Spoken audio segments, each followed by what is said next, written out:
We are here out in our driveway during a very, very intense thunderstorm. So much so that our gutters are overflowing. And Jacob and I are going to stay out here and we're going to watch the thunderstorm and try not to get wet.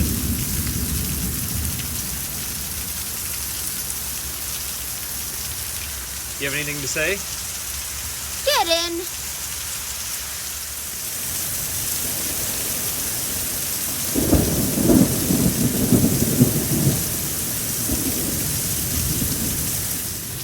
Good morning, Briquettis. We are here on location in the garage during a very heavy thunderstorm to give you the news today in a brand new way.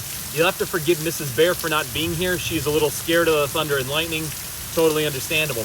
Anyway, good morning, Briquettis. Lidl opens its 9th Northern Virginia store in Fairfax. Discount grocer Lidl is continuing to expand its presence in the DC region with its 9th store in Northern Virginia slated to open on July 29th. The new Fairfax store, located on Lee Highway, is about halfway between an Aldi and a Wegmans.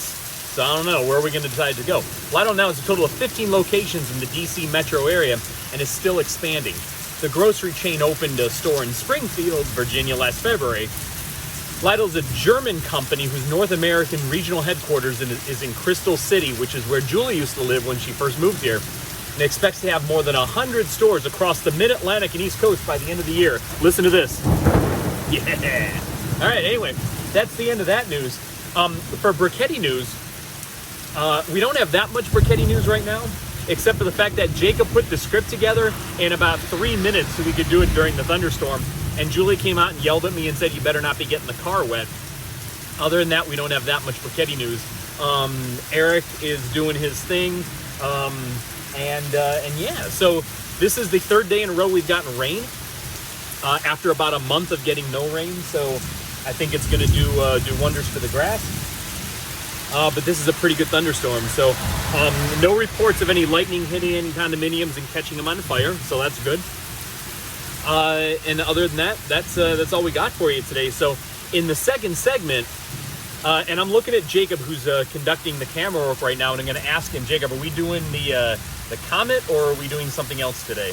Comet. All right, so we're going to talk about the comet. So last, was it Saturday, Sunday? Today is the day that's supposed to go. Yeah, so today, yesterday, it's today for us, but yesterday for everybody watching on time, is the day the comet is closest to the Earth. Now, I'm not sure if the conditions are going to cooperate to go out and look at it, but if you're in a place where it's nice and clear, go out and try and find the comet today. It's its closest approach to Earth right now.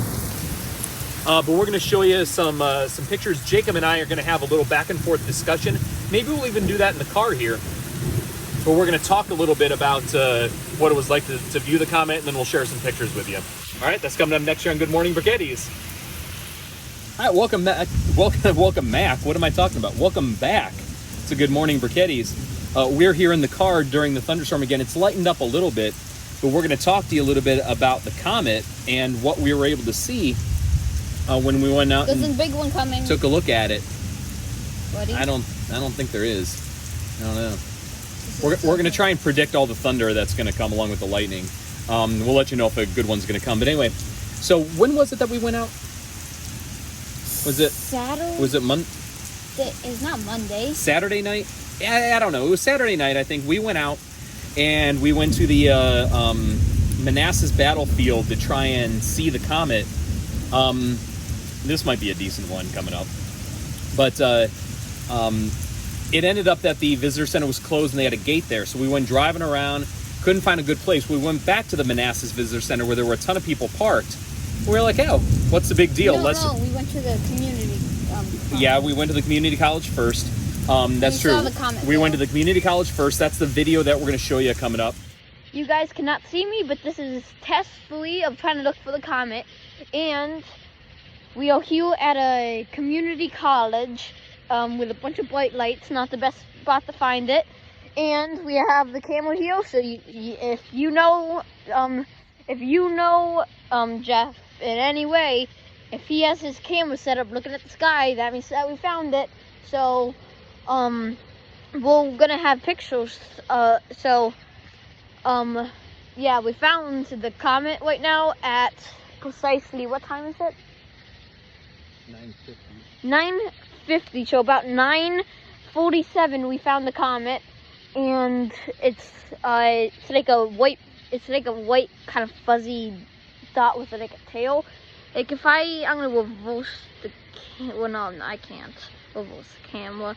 But look, I have it up there. You can't see anything, but it's right underneath the Big Dipper, like it was supposed to be. And I have no clue if you can see it right now, but right now, I am standing right in front of Saturn and Jupiter, and yeah. So Saturn and Jupiter, the Big Dipper, a bunch of stars, and yeah. So we have the Big Dipper, Saturn, Jupiter, and a comet, and yeah.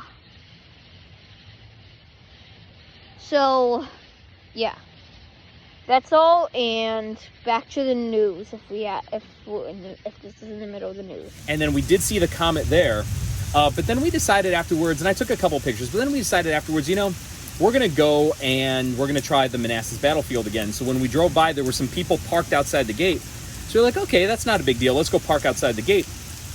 We got some really good pictures of the comet. Again, we're going to share those with you. I think we'll either put those. Can we show the first picture now? But yeah, I think we can put the pictures on the screen as we're talking, even right now, even before we started talking, or we can cut away or put it to music. I don't know. We'll figure that out as we go, as Eric needs to work on his camera work here. But you'll wonder why as we're going through the pictures, they're really nice pictures, I think. But this one right here, you notice how the trees are all purple. Well, Jacob, do you want to? They're pink, I think. No, well, they're kind of purplish pink, but do you want to tell the story behind that? Okay, so we're driving up, and there's a giant "Do Not Enter" sign, and there's another car parked next to it with a "Do Not Poking," no poking sign that the car was blocking. So we were there at Manassas battlefield, and when we were there with the telescope, not the telescope, we were there with a camera and binoculars, and a bunch of people were going inside the battlefield, even though it was closed and it said "Do not enter," but we were on the side of the road. So when we were on the side of the road, then there were a bunch of cops out and that stuff, because a bunch of police started turning on the lights, warning people to like get out or something. Because people were jumping the fence and going into the battlefield when they weren't supposed to be. We weren't doing that. We were just on the side of the road. Yeah, and then I'm gonna let you take the story from here. Yeah, and then they flashed their lights to try and get people to stop, and then people didn't stop. So then they pull in, and the lights are super bright, and they're flashing the blue and the red. And I managed to get one picture off as they were pulling in, and that was that picture that you saw earlier, the one with the... Can we show it again? Yeah, we can show it again. We'll show it right now, where we see the trees with that little kind of purplish glow. It's a combination of the blue and the red lights that are flashing. So we had to make sure that with the police, they were the park police, we had to make sure that we weren't in trouble, because for everybody else, they were taking down their license plates and taking pictures of them so that if they did it again, they'd get in trouble. But we were okay since we were outside and we weren't breaking the rules, except for the rule of not being allowed to park there. But it was dark. I didn't really see the sign. And a car was blocking it. A car was blocking it, so that's my excuse. So and anyway. We were amazed by a 3-kilometer, the big thing of walking space. Exactly. In the sun. And Jacob and I were barely able to see it with our eye. If you were out in a darker location, you'll be able to see it just with your eyes. But if you're going out and looking at it at some point, you should get a pair of binoculars, and you should or get a telescope or something along those lines and zoom in. So that's the comet story, and yeah, it was fun. You should be able to see it for a few more days, like probably through July, but it's getting dimmer and dimmer as you go. So get out there and see it soon if you haven't seen it already. All right, you got anything else to say? Do you know the name of it? It's Comet Neowise. I don't know the actual letters and number designation. Yeah, but they don't know. It's C/20. C2020 F3? Yeah, it is. Yeah, I think so. But if you this is exactly what it is. It's C/2020 space F3 space 20. No, not 20. No, half circle thing. Parentheses. So parentheses, Neowise and parentheses, and then And Neowise is Neowise, named after the telescope that discovered it. So it's like neon plus being really wise. Yeah, except no N in neon. So anyway, we'll put the name at the bottom of the screen, and we make it flashing. and we just have one more thing to say. I think we could probably do that. We just have one more thing to say. And that is Good morning, Bro-Caddies. Good morning, Bro-Caddies.